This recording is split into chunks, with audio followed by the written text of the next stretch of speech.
সাদা পোশাক হলো আল্লাহর কাছে সবচাইতে দামি এবং সবচাইতে পছন্দনীয় পোশাক। ইতিহাস থেকে আমরা জানতে পাই গোটা পৃথিবীর মধ্যে একজন পর্যটক ছিল যিনি পায়ে হেঁটে হেঁটে সবচাইতে বেশি গোটা পৃথিবীর মধ্যে ভ্রমণ করেছেন। তার নাম হলো ইবনে বতুতা।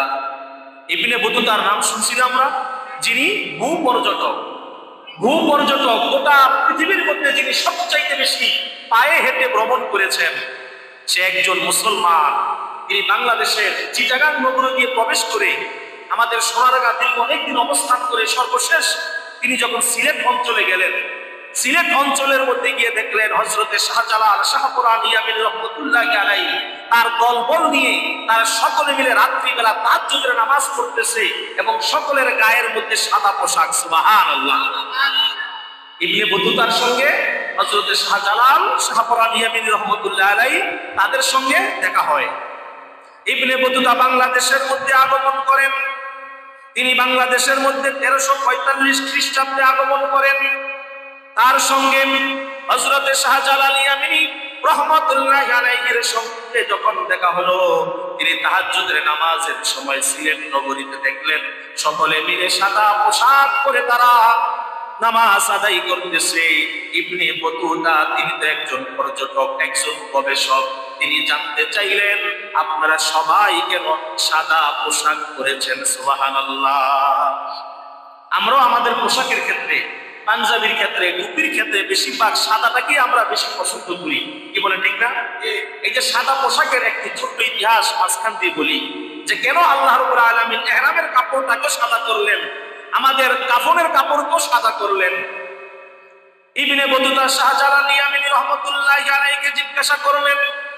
শাহজালাল ইয়ামিনী রহমাতুল্লাহি আলাইহি বলে, আমাকে 1 মিনিট সময় দাও, 1 মিনিট সময়ের মধ্যে আমি তোমাকে বলে দিব আমরা মুসলমানেরা কেন সাদা পোশাক বেশি পছন্দ করি, সাদা পোশাক কেন পরি। ইবনে বতুতা জিজ্ঞাসা করলেন, 1 মিনিটে তুমি কিভাবে বলবে?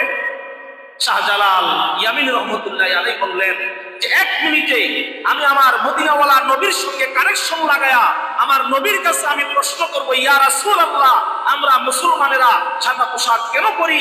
আল্লাহর ঘরে সাদা পোশাক কেন লাগে?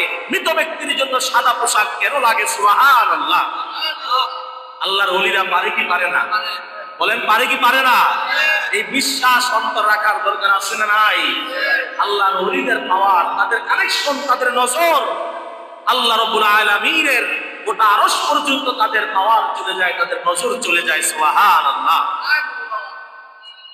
1 মিনিট সময় চাইলেন ইবনে বতুতার কাছে।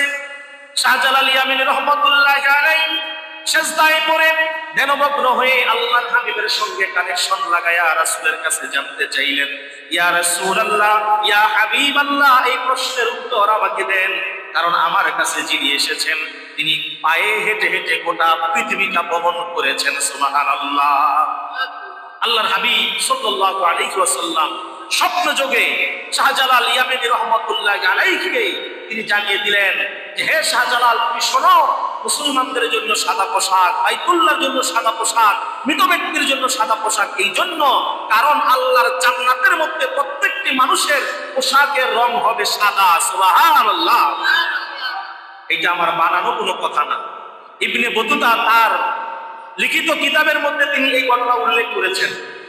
ইবনে বতুতার যে পর্যটন, তার যে কিতাব, তার অভিজ্ঞতা থেকে সে যে বই লিখেছেন, ইতিহাস লিখেছেন, এই ইতিহাসের মধ্যে তিনি উল্লেখ করেছেন যে আমি শাহজালাল ইয়ামিনীকে জিজ্ঞাসা করলাম, সে আল্লাহর হাবিবের সঙ্গে স্বপ্ন যোগে ধ্যানমগ্ন হয়ে উত্তর জানলেন যে জান্নাতীদের পোশাক হবে সাদা। এই জন্য মানুষ মুসলমান মারা গেলে তার কাফনের কাপড় হবে সাদা, আর মুসলমান যখন আল্লাহর ঘরে যাবে তখনও তাকে পোশাক পরতে হবে, কাপড় পরতে হবে সাদা। সুবহানাল্লাহ। তার মানে আমাদের মুসলিমদের জন্য সাদা পোশাক সবচাইতে উত্তম পোশাক।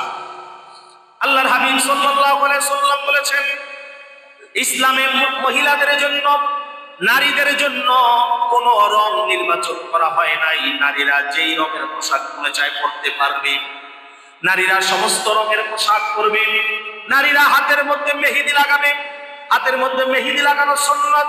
আল্লাহর হাবিব সাল্লাল্লাহু আলাইহি ওয়াসাল্লাম নারীদেরকে উৎসাহিত করতেন, তোমরা হাতের মধ্যে মেহেদি লাগাও।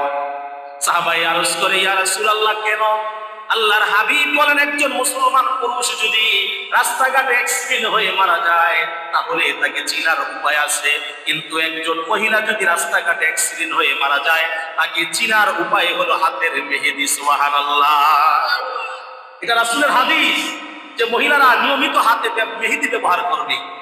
আজকে আমাদের এখানে আমাদের সম্মানিতা মা ও বোনেরাও আমাদের জামাতে শামিল হয়েছেন, তারা মাইকে আওয়াজ শুনতেছেন। তাদের জন্য, আমার সম্মানিতা মা ও বোনদের জন্য আল্লাহর হাবিব উৎসাহিত করেছেন যে তোমরা সপ্তাহে সপ্তাহে হাতের মধ্যে মেহেদি লাগাও। কেননা মুসলিম ব্যতীত বিধর্মীরা মেহেদি লাগায় না। কোন বিধর্মীরা দেখবেন না যে তারা তাদের অনুষ্ঠান মেহেদি লাগায়। বিধর্মীরা তাদের অনুষ্ঠানের মধ্যে আলতা ব্যবহার করে, নেল পালিশ ব্যবহার করে, লিপস্টিক ব্যবহার করে, আছে না নাই? এখন এই বিধর্মীদের কালচার মুসলমানদের মধ্যে ঢুকে গেছে। এখন মুসলমান হাতের মধ্যে নেল পালিশ, ঠোঁটের মধ্যে লিপস্টিক, আছে না নাই? আল্লাহর হাবিব বলেছেন এগুলো মুসলিম মেয়েদের জন্য নয়, মুসলিম মেয়েদের জন্য হচ্ছে হাতে মেহেদি। কারণ এই মেহেদি প্রমাণ করবে, রাস্তাঘাটে যদি একটা মেয়ে মারা যায়, মহিলা মারা যায়, তার হাতের মেহেদি প্রমাণ করে দিবে যে সে মুসলিম মহিলা। সুবহানাল্লাহ। এই জন্য আল্লাহর হাবিব বলেছেন মেয়েদের জন্য পোশাকের কোনো নির্ধারণ করা নাই, তারা সব রঙের পোশাক পরতে পারবে, কিন্তু পুরুষদের জন্য একেবারে লাল টকটকে আর হলুদ রঙের পোশাক পরা নিষেধ। পুরুষদের জন্য লাল টকটকে লাল আর হলুদ রঙের পোশাক পরা কি নিষেধ। এই দুই রঙের পোশাক ছাড়া আমরা সব পোশাকই পরতে পারবো, তবে আমাদের জন্য সর্বোত্তম হচ্ছে সাদা পোশাক। যদি অন্য কালার পোশাকও কেউ পরে এতে গুনাহ হবে না, এতে করে গুনাহ হবে না। অবশ্যই আপনার সতর, আপনার সৌন্দর্য আদায় হয়ে যাবে, কিন্তু সাদা রঙের পোশাকটা আল্লাহর কাছে সবচেয়ে বেশি দামি। সম্মানিত হাজিরিন, সংক্ষিপ্ত কথা, যেই কথা বলতেছিলাম, তাহলে জান্নাতীদের রঙের পোশাকের রং হলো সাদা। রং কি? সাদা। এই জন্য আল্লাহর ঘরে তাওয়াফ করতে আমরা যখন যাই, লাব্বাইক আল্লাহুম্মা লাব্বাইক যখন বলি, তখন কালো কাপড় নাই, লাল কাপড় নাই, নীল কাপড় নাই, অন্য কোনো কালার নাই। পুরুষদের জন্য একটাই কালার, কালারের নাম কি? নাম কি? সাদা। সমস্ত পুরুষ এই সাদা পোশাক পরে তারা আল্লাহর ঘর তাওয়াফ করতেছে। এই জন্য আল্লাহর হাবিব বলেছেন যে হজের জন্য 5 দিনে 5 জায়গায় যে 9টি কাজ, 1 নম্বর কাজ হলো যে তোমাকে ইহরাম বাঁধা, নিয়ত ঠিক করে নেওয়া। এটা হলো 1 নম্বর কাজ। ইহরাম বেঁধে নিলাম, আমরা নিয়ত করে নিলাম।